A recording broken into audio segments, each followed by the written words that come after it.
শুভ দুপুর বন্ধুরা।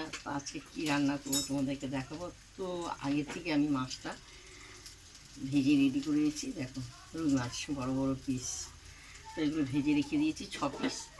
তা কাঁচকলা দিয়ে আলু দিয়ে রুই মাছের পাতলা হালকা ঝোল হবে। তো কাঁচকলা আর আলুটা ভাজা ভাজা হয়ে গেছে। এরপর আমি মশলা দেবো। তো আদা, কাঁচা লঙ্কা আর জিরে দিয়ে দেওয়া হলো। তাই আগে থেকে পেস্ট করা হয়ে গেছে। পরিমাণে নুন দেবো 1 চামচ, পরিমাণে একটু হলুদ দিয়ে দেওয়া হলো একসঙ্গে। তো এবার ভালো করে আমার কষানো হবে। ভালো করে কষানো হবে, কষতে কষতে কাঁচা গন্ধটা ছাড়বে। ভালো করে কষানো হোক। খুব সুন্দর কষানো হয়ে গেছে। এবার পরিমাণে আমি জল দেবো।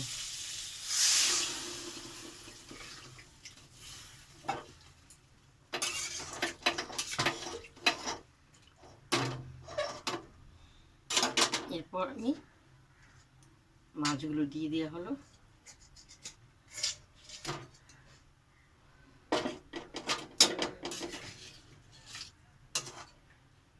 হালকা পাতলা ঝোল হবে। তো আর একটু পরিমাণে একটু জল দেওয়া হবে, কারণ এখন আলুটা সিদ্ধ হবে। আলু সিদ্ধ হবে, কাঁচকলা সিদ্ধ হবে।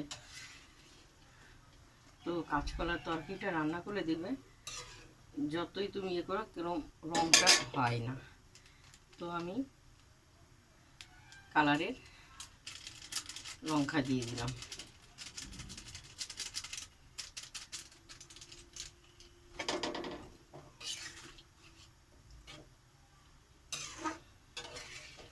ফুটবে,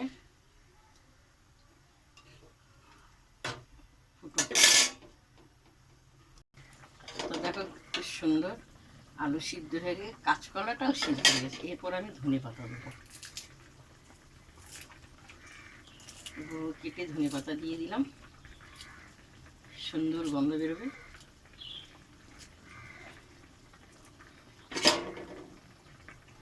এবার পুরো আমার তরকারিটা পুরো কমপ্লিট হয়ে গেছে। এরপর আমি গামলায় ঢালবো।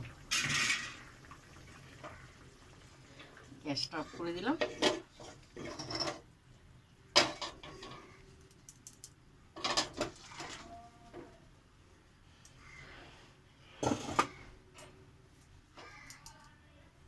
প্রথম থেকে লাস্ট তোমাদেরকে রুই মাছ কাঁচকলা দিয়ে আলু দিয়ে পাতলা হালকা ঝোল এরকম কারা কারা ভালোবাসো অবশ্যই লিখে পাঠাবে।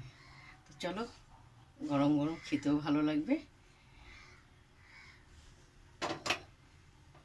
একটু তো দেখতে হবে কেমন হয়েছে। হেবি সুন্দর হয়েছে, মুখে লেগে রয়েছে। পাতলা হালকা ঝোল রুই মাছের।